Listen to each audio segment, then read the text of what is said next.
Universe. మానవుడి ఊహకు అందని అనంతమైన లోకమిది. వందల సంవత్సరాల నుండి మానవుడి క్యూరియాసిటీని తొలిచేస్తున్న ఎన్నో విశ్వరహస్యాలను తెలుసుకోవడానికి 1977లో మానవాళికి ఒక అవకాశం దొరికింది. అందుకోసం సుమారు 48 సంవత్సరాల క్రితం మానవుడి తరపున ఈ విశ్వంలో ఒక ప్రయాణం మొదలైంది. నిశ్శబ్దానికే ఒళ్ళు గగుర్పొడ్చేంత సైలెన్స్లో సాగిన ఈ ప్రయాణం తన మొదటి గమ్యంలో ఒక అద్భుత ప్రాంతానికి చేరుకుంది. పసుపు రంగు తుఫాన్లతో విరుచుకుపడే ఒక భారీ గ్రహం యొక్క భయానక నిజాల్ని మొట్టమొదటిసారిగా అతి దగ్గరగా చూస్తున్న క్షణాలవి. ఆ రాకాసి గ్రహం నీడలో దాగున్న మరిన్ని వింత ప్రపంచాలను చూపిస్తూ అప్పటిదాకా సోలార్ సిస్టమ్ గురించి మొత్తం తెలుసనుకున్న మానవుడి అంచనాలను తారుమారు చేసిన ప్రయాణమిది.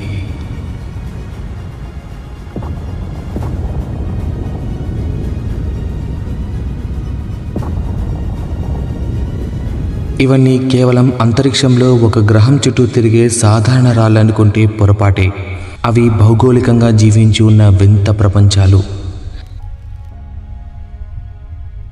These are the worlds that has the secrets that never meant to be uncovered.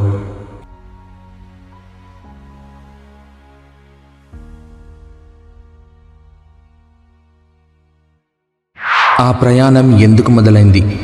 అసలు మానవాళికి దొరికిన ఆ అద్భుత అవకాశం ఏంటి?